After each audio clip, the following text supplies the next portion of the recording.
بہت سارے سوال لوگوں نے شروع میں ہی اٹھانا شروع کر دیے. سوشل میڈیا تو آپ کو پتہ ہے ایک بازار ہے,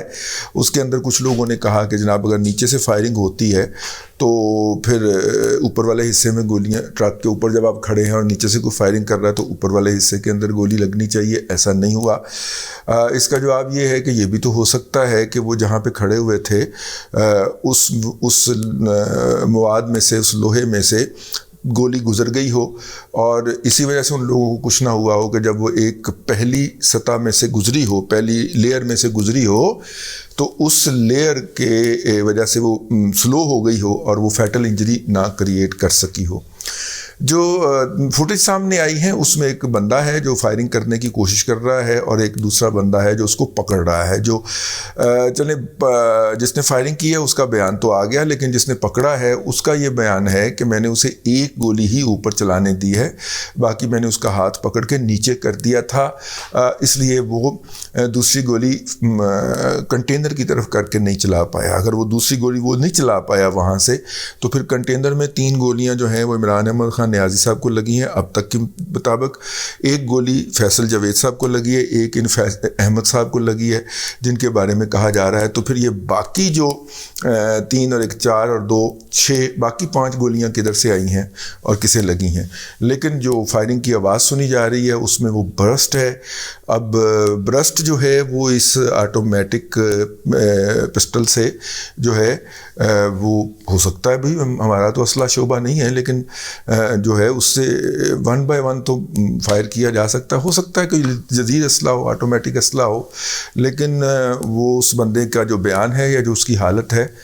وہ آٹومیٹک اسلحے والی پارٹی لگتا نہیں ہے جب تک کہ اس کو کسی اور نے نہ دیا ہو. ٹھیک ہے,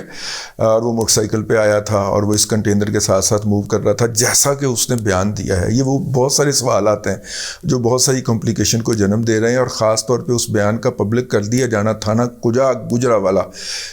کنجا گجرانوالہ کے اندر جو اس کا بیان دیا گیا ہے اس کو پبلک کر دیے جانے کا مطلب یہ ہے کہ پولیس نے کوشش کی ہے کہ جو بھی اسپیکولیشن ہوں, افواہیں ہوں, ان سے قوم کو خود کو بچایا جا سکے اور کسی بھی ممکنہ پریشر سے کہ فیوچر کے اندر انویسٹیگیشن جو ہے وہ دباؤ ڈال دیں اور یا کل کو اسی بندے کو پولیس مقابلے کے اندر پار کر دیا جائے. تو انہوں نے فوری طور پہ اپنی جان بچانا ضروری خیال کیا اور انہوں نے اس کا ویڈیو بیان لے کے اسے سوشل میڈیا کے اوپر ڈال دیا, اور اب ہر آئی ڈی نے اس کو شیئر کیا, میرے علاوہ میں نے کیتا. اور نتیجے کے طور پہ اب وہ ایک ریکارڈ کا حصہ بن جائے گا کہ اس نے تو یہ کہا تھا کہ جناب مذہبی ٹچ, کہ جناب یہ اذان کے وقت جو تھا یہ گانے چلاتے تھے اور لوگوں کو گمراہ کر رہے تھے, تو اس لیے میں کہا میں نہیں چھڑنا. اسی طرح کا کوئی ٹچ جو ہے وہ پروفیسر ڈاکٹر احسن اقبال صاحب جو ہیں ان کے اوپر جو اٹیک ہوا تھا اس میں بھی دیا گیا تھا. اور اسی طرح کا جو ہے, اور یہ اسی علاقے کے اندر جہاں پہ زیادہ تر انڈسٹریلائزیشن کی ہماری کنسنٹریشن ہے, اس کنسنٹریشن کے اندر یہ بات جو ہے یہ آپ کے سامنے رہنی چاہیے. اس کے علاوہ جو ہے وہ عالمگیر خان المعروف گٹر والا ڈکن صاحب نے بھی اسٹیٹمنٹ دے دی ہے, اور ان کی اسٹیٹمنٹ کے بعد اس کا مطلب ہے کہ پولیس کی کسٹڈی کے اندر ایک تو عالمگیر کا ہونا چاہیے گارڈ جو ہے جس کو انہوں نے ناجائز بقول عالمگیر کے گرفتار کیا ہے, دوسرا یہ اصلی والا حملہ آور ہونا چاہیے, کم از کم 2 بندے ہونے چاہیے. پولیس نے صرف ایک بندہ شو کیا ہے اب تک جو میڈیا کو انہوں نے جو ویڈیو بیان جاری کیا ہے. عمران خان صاحب سیف ہیں, وہ شوکت خانم پہنچا دیے گئے ہیں جہاں پہ ان کا علاج ہوگا اور پھر ان کی ٹراما تھراپی بھی ہوگی, اور ابھی تک اس بارے میں کوئی اطلاع نہیں ہے. لیکن ایک بات جو میں نے 3 مختلف اکاؤنٹس میں دیکھی, ایک تو جو کسی پٹواری کا اکاؤنٹ تھا اور اس نے یہ کہا کہ اب یہ اتوار تک گجرات میں ہی گھومے گا اور یہیں پہ ہی ڈرامہ کرے گا اور اپنے اوپر حملہ کروانے کا ڈرامہ بھی یہیں پہ کرے گا, اور یہ تقریباً کوئی 48 گھنٹے پہلے کا ایک ٹویٹ ہے. پھر ایک ٹویٹ جو ہے وہ امیڈیٹلی جو کیا اعجاز چودھری صاحب نے, اعجاز چودھری صاحب نامی گرامی آدمی ہیں, جماعت اسلامی سے مولانا طفیل محمد صاحب کے وہ داماد بھی ہیں, جماعت اسلامی سے کرپشن کی بنیاد پہ نکالے گئے تھے, لیکن چونکہ بینک ڈیفالٹ بھی ساتھ میں کیا ہوا تھا اس لیے 2013 کا الیکشن نہیں لڑ سکے تھے. تاہم جب ان کا وہ جو ڈیفالٹ کا پیریڈ ہوتا ہے نا, ڈیفالٹ کرنے کے بعد پھر آپ اتنے عرصے تک الیکشن نہیں لڑ سکتے, جب وہ ختم ہوا تو پھر وہ سینیٹر منتخب ہو گئے. تو انہوں نے کہا کہ جی میں نے تو کل پہلے ہی بتا دیا تھا کہ کل حملہ ہوگا, تو ان کو شامل تفتیش کیا جانا چاہیے کہ ان کے پاس اتنی کریکٹ انفارمیشن کا سورس کیا تھا. پھر اس کے بعد ایک اور پی ٹی آئی کا جو ہے وہ اکاؤنٹ جو ہے وہ بھی میری نظر سے گزرا جو کہ تقریباً 24 گھنٹے پہلے اس نے بھی اسی بات کی پیشین گوئی کی ہوئی تھی کہ جناب یہ جو ہے یہ حملہ ہونے جا رہا ہے اور یہ حملہ گجرات میں ہوگا. تو ظاہر ہے گجرات سے تھوڑا سا پہلے ہو گیا. اب یہ جو بیان جس بندے نے اس فائرنگ کرنے والے کو پکڑا ہے اس کا بیان اگر فیس ویلیو پہ لیا جائے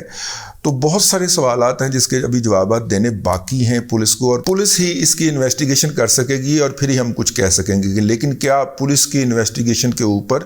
کوئی جتنی پولرائزیشن کا ماحول ہے اس کے اوپر کرے گی؟ پی ٹی آئی نے پہلی سٹے جس کو کہتے ہیں پہلے لمحے میں اس کا الزام جو ہے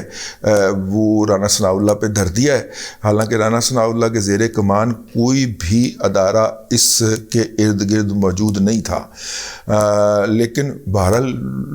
کہنے کو تو کچھ بھی کہا جا سکتا ہے. تو رانا ثناء اللہ کو سنگل آؤٹ کیا گیا ہے. حالانکہ پنجاب کے اندر چودھری پرویز الہی کی حکومت ہے اور یہ وہی چودھری پرویز الہی ہیں جو جب پنجاب کے چیف منسٹر تھے تو یہاں پہ بے نظیر بھٹو صاحبہ شہید کر دی گئی تھی. سوچنے کی دعوت ہے. کسی بھی رائے پہ پہنچنے سے پہلے ہمیں انتظار کرنا چاہیے. بہت بڑی خبر ہے انٹرنیشنل میڈیا کے اوپر چلی ہے کہ عمران خان صاحب کے اوپر اسیسینیشن اٹیمپٹ ہوئی ہے, اور پاکستان کے حوالے سے میڈیا ویسے بھی سینسٹیو ہے کیونکہ یہاں پہ اس طرح کے واقعات ہوتے رہتے ہیں. جو بھی کوئی تازہ ترین اپڈیٹ آئے گا ہم آپ کی خدمت میں لے کے حاضر ہوں گے. کوئی رائے نہیں دے رہے ہم, لیکن انفارمیشن کا ایک فلو ہے اور ان کے ساتھ ساتھ افواہیں بھی ہیں, اور جب ڈاکومنٹری ایویڈنس بھی آ جاتا ہے ان افواہوں کے ساتھ تو پھر آپ اسے پھینک نہیں سکتے.